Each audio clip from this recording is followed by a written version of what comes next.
Sebenarnya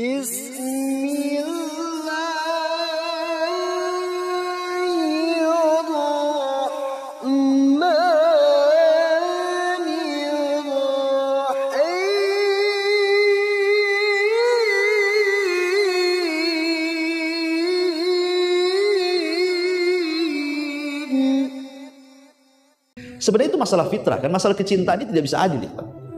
Antum punya anak 5, tidak semuanya antum bisa mencintai mereka sama rata 100% kan. Mesti salah satunya antum suka dan yang lainnya antum tidak suka. Mungkin yang satu ini karena cerdas, soleh, lebih senang kita sama dia dibandingkan yang lainnya kan. Mungkin yang satunya nakal luar biasa, akhirnya malas kita kan. Itu fitrah, tidak bisa. Sebagaimana orang berpoligami juga, membagi kecintaan itu boleh tidak adil. Karena Nabi juga tidak adil dalam memberikan kecintaan, dia lebih mencintai Aisyah dibandingkan istri yang lainnya kan. Itu masalah hati. Tapi itu pula yang kemudian menjadi hasad 10 saudaranya yang berakhir dengan mencemplungkan Yusuf ke dalam sumur, kemudian diambil para pedagang, dijual pula ke Mesir. Kemudian yang membeli Allah sudah takdirkan Lauhil Mahfud, seorang pejabat Mesir yang sangat besar, Al-Aziz. Kemudian dirambut dan menjadi anak angkatnya.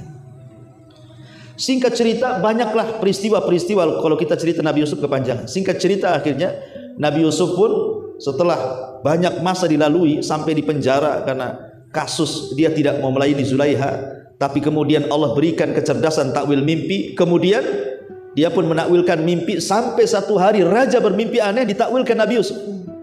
Disitulah kemudian Nabi Yusuf menawarkan diri untuk mengikuti alur mimpinya. Jadilah dia bendaharawan Mesir ketika itu, ekonom ya, yang akan membangkitkan ekonomi Mesir. Intinya Yusuf jadi orang nomor 2 di Mesir setelah Fir'aun Mesir. Tapi Fir'aun Mesir bagus di zaman Nabi Yusuf. Fir'aun yang jahat itu di zaman Nabi Musa ya. Jadi kaum Hekos itu, kaumnya Fir'aun di zaman Nabi Yusuf itu baik. Yang tidak baik itu adalah kaumnya siapa? Fir'aun di zaman Nabi Musa alaihi salatu wassalam ya, kaum Kipti namanya.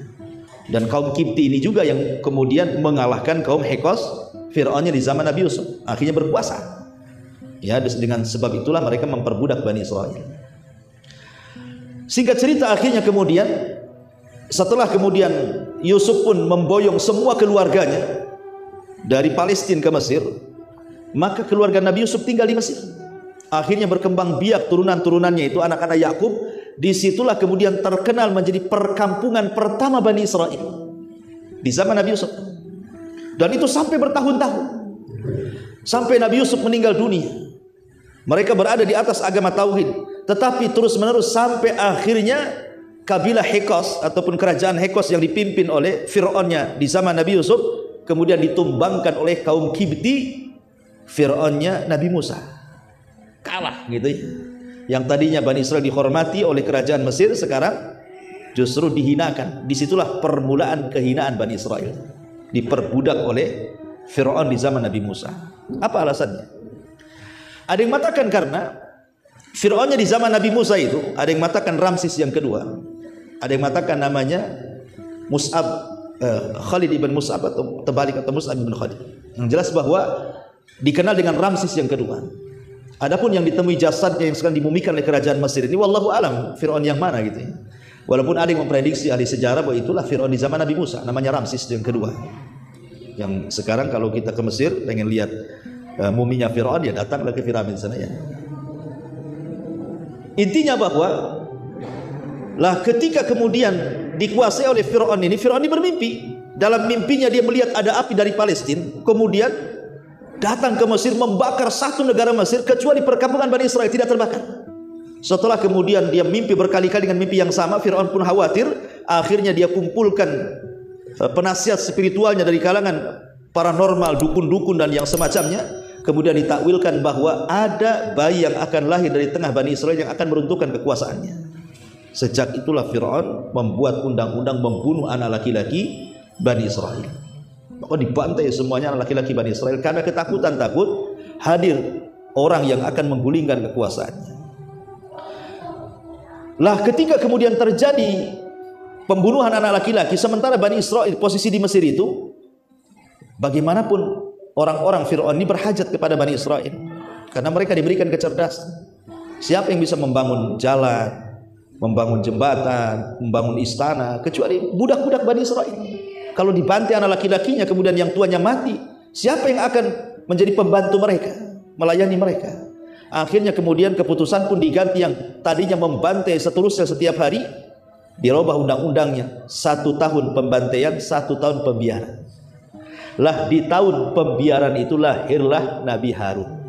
Selamat dia, tidak dibunuh. Selang setahun setelahnya ibunya hamil lagi. Ya. Lahirlah Nabi Musa di tahun pembunuhan. Makanya kemudian Allah Subhanahu wa taala sudah membuat siasat gitu ya. Karena semua atas takdir Allah Subhanahu wa taala, ketika lahir Nabi Musa oleh ibunya disembunyikan. Tapi karena takut, akhirnya dia pun diletakkan di sebuah tabut kotak. Kemudian kotak itu ditali dan dihanyutkan. Setiap mau makan atau menyusui ditariklah kotak itu. Kemudian Musanya diletakkan di situ.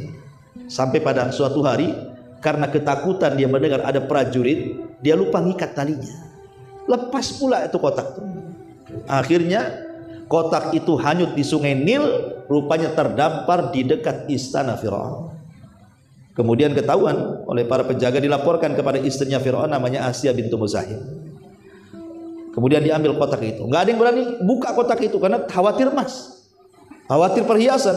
Nanti kalau perhiasan disangka perhiasan istana, disangka dia maling kan gitu. Jadi nggak ada yang berani buka kotak. Yang pertama kali membuka kotak siapa? Asya bintu Muzahim. Pas dibuka rupanya bayi. Dan Allah langsung tanamkan kecintaan, karena Asya tidak punya anak laki-laki. Fir'aun itu tidak punya anak laki-laki. Akhirnya kemudian dirambutlah Nabi Musa di tengah keluarga Fir'aun. Ma'asyiral muslimin yang dimuliakan Allah Azza wa Jalla. Singkat cerita, setelah Musa kemudian dewasa, kemudian Nabi Musa pun jalan-jalan di ganggang kota Madinah. Ada pula anak muda turunan Bani Israel sedang bermasalah dengan anak muda turunan kaum Kipti, kaum Fir'aun. Tiba-tiba anak muda yang turun Bani Israel meminta pertolongan, maka Musa menolongnya, tetapi kemudian tanpa sengaja membunuhnya. Orang yang bermasalah dari kaum Kipti, kaum Fir'aun ini bukan orang biasa rupanya. Dia anak muda dari seorang anak pejabat. Ya, beda berurusan dengan anak pejabat dengan berurusan anak tukang ojek, ikhwan. Kalau urusannya sama orang kecil selesai lah kan itu. Kalau disumpal pakai duit selesai, nggak usah diteruskan kasusnya. Kalau sama pejabat tidak bisa, ya, cari siapa pembunuhnya. Maka ketika itu belum ada yang ketahuan siapa pembunuhnya. Masalahnya Musa lewat lagi di satu hari, rupanya anak muda yang ditolong itu bermasalah lagi. Memang tukang masalahnya anak muda yang Bani Israel. Lewat Musa minta tolong lagi. Musa malah mendekati menasihat, disangka mau membunuhnya. Teriaklah kemudian Bani Israel, "Hei Musa, apakah kau akan membunuhku seperti kau membunuh orang itu kemarin?" katanya. Orang-orang tahu siapa pembunuhnya sekarang. Maka sampailah di telinga Fir'aun, pasukan pun dikerahkan untuk menangkap Musa. Tapi Musa diberikan nasihat oleh orang yang bijak supaya cepat pergi. Maka berangkatlah Musa ke Madian. Kemudian 20 tahun di Madian sampai dia menikah dan punya anak. Kemudian setelah 20 tahun balik lagi ke Mesir. Rupanya di tengah jalan dia mendapatkan pohon zaitun penuh dengan api.